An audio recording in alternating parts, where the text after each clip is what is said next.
लोग एक तो देश के प्रमुख विश्वविद्यालयों में नजर आते हैं, दूसरे देश के वन क्षेत्रों वाले राज्यों में।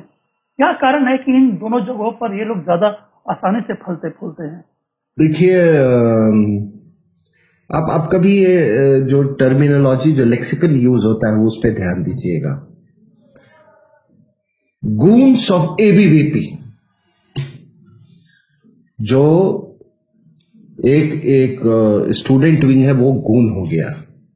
जो मर्डरस विचारधारा वाला, जो नाचता है, जब 73 सीआरपीएफ वाले मरते हैं,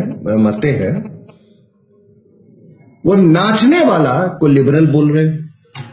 he is liberal and educated. दूसरा, जो राष्ट्र की बात करे, वो गून। ठीक है। उसके बाद एक लेक्सिकन है इनका, फ्रिंज एलिमेंट्स। ये जानते हैं फ्रिंज एलिमेंट्स एक्चुअली कौन है? आप अगर मुझसे पूछे कि who are the fringe elements in the country, ये 10, 12, 15 या 2 दर्जन ले लो।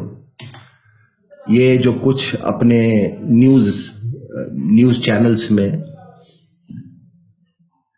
जिनको कि मैं आप बता दूं, एक पंचायत का भी इलेक्शन नहीं ये जीत सकते, वो लोग उनका कब्जा है उस चैनल पे।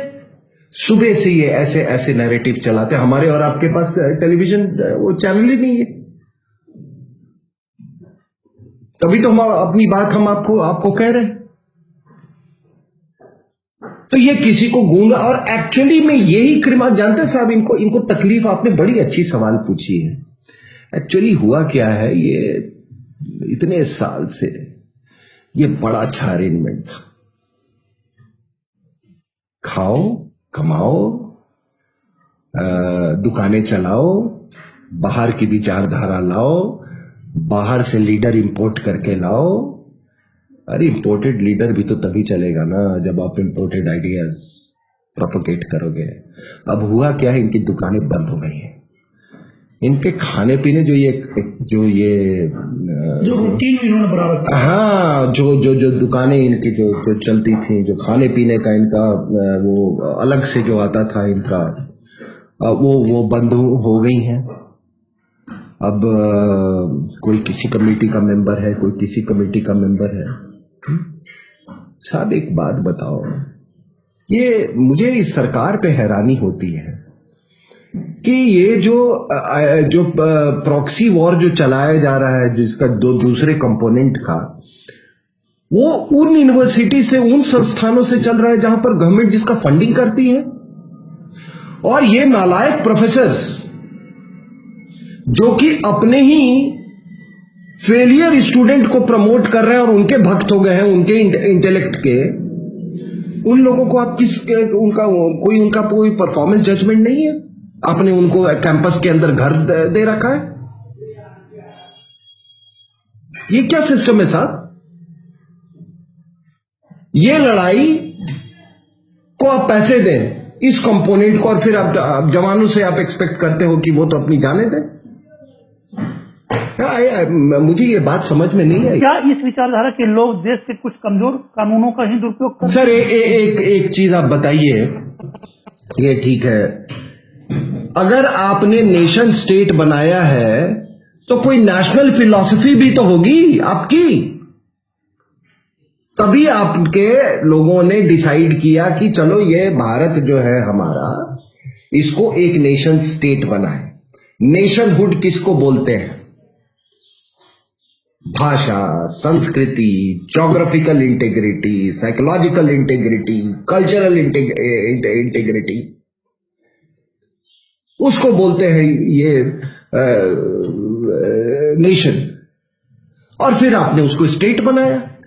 तो ये नेशन स्टेट का भी तो कोई फिलॉसफी होना चाहिए। तो चलो मैं कहता हूं कि आपको कोई बहुत बड़ी फिलॉसफी नहीं, कम से कम यार झंडा, टेरिटोरियल इंटीग्रिटी, ठीक है, नेशनहुड, ये चीजें तो मिनिमम नेशनल एंथम के प्रति आपका ये, क्योंकि यू हैव डिसाइडेड, आप पर ये देश तमाम मेहरबानियां कर रही हैं। तो आप तो बोलोगे कि फिर आप जाके उठ के खड़ा, कि नहीं आपकी हिम्मत है तो जाके बोलो कि वो जो सुप्रीम कोर्ट ने जो जजमेंट दिया है ये नेशनल एंथम पर, मैं जजेस से जाके आप लड़ाई करो, आप बोलो कि आप लिबरल नहीं हो। जो लोग सेना से रिटायर कर जाते हैं या ब्यूरोक्रेट्स जो रिटायर कर जाते हैं, वे नक्सली गतिविधियों और वामपंथी विचारधारा के समर्थन में टीवी पर सामने आने लगे हैं, अखबारों में आर्टिकल लिखने लगे हैं। ऐसा क्यों हो रहा है? अभी मैं पढ़ रहा था, एक कुछ पेपर्स डिक्लासिफाई हुए हैं इसके केजीबी के, तो उसमें ये पूरा लिखा हुआ है। उन्होंने, ये 80s की बात कर रहा हूं मैं, एक साल में उन्होंने कहा हमने 16,000 आर्टिकल्स प्लांट किए थे न्यूज़पेपर्स। ये सन 84-85 की बात मैं बात कर रहा हूं, ये डिक्लासिफाइड पेपर्स 16,000 आर्टिकल्स। आप समझ जाओ कि, तो ये फ्रिंज एलिमेंट्स तो ये हैं, ये लोग जिनकी आप बात कर रहे हो ये फ्रिंज एलिमेंट्स है। बाकी सभी देशभक्त, फ्रिंज एलिमेंट्स ये हैं, ये अंग्रेजी बोलने वाले हैं और इनको यही तकलीफ है। अगर देश इन लोगों को सुरक्षा के लिए खतरा मान ले, एक समस्या मान ले, एक बीमारी मान ले, तो इसके इलाज के लिए हमारी सरकार, जनता और देश के युवाओं को क्या करना चाहिए? आपने बहुत अच्छा सवाल किया। और देखिए, जब मैं नेशनहुड की बात कर रहा हूं तो ऐसा नहीं है कि हमारे पास एग्जाम्पल्स नहीं है। हमारे यहाँ एग्जाम्पल्स, आप कल्चरल नेशनलिज्म की आप बात करो तो आप इंडोनेशिया एक उदाहरण, चाहे आप किसी भी धर्म को हो, वो अपने पूर्वज को कितना प्यार करते हैं।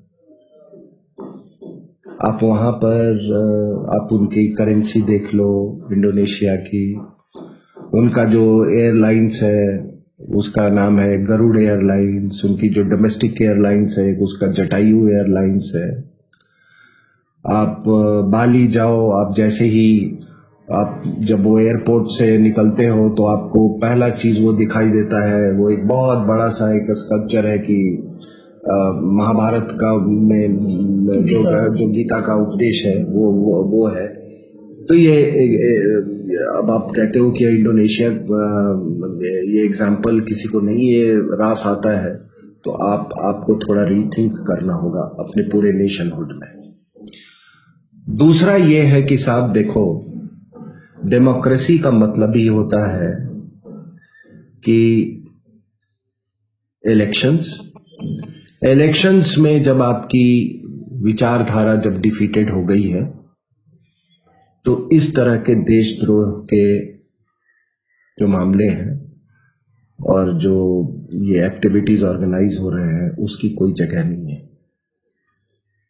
आप एजिटेशन कर सकते हो, हक मांग सकते हो, अपनी राय रख सकते हैं एजिटेशन करके, वो सब कुछ जायज है, लेकिन आप ये नहीं कह सकते कि तो मैं तो एजिटेशन कर रहा हूं जी कि देश के 2 टुकड़े हो जाते, मैं तो एजिटेशन कर रहा हूं जी कि कश्मीर दे दो जी, मैं तो एजिटेशन कर रहा हूं कि पाकिस्तान के खिलाफ लड़ाई नहीं हो, मैं तो कह रहा हूं जी कि आप एजिटेशन कर रहा हूं कि पाकिस्तान ने 26 से 11 किया ही नहीं है तो हिंदुओं की साजिश थी। ये ऐसे नेशनहुड नहीं बन सकता है और इस पे सरकार को बहुत सख्ती से इस पे कार्रवाई करनी है। और देखिए साहब, मैं एक बात आपको बता दूं, आपने पूछा,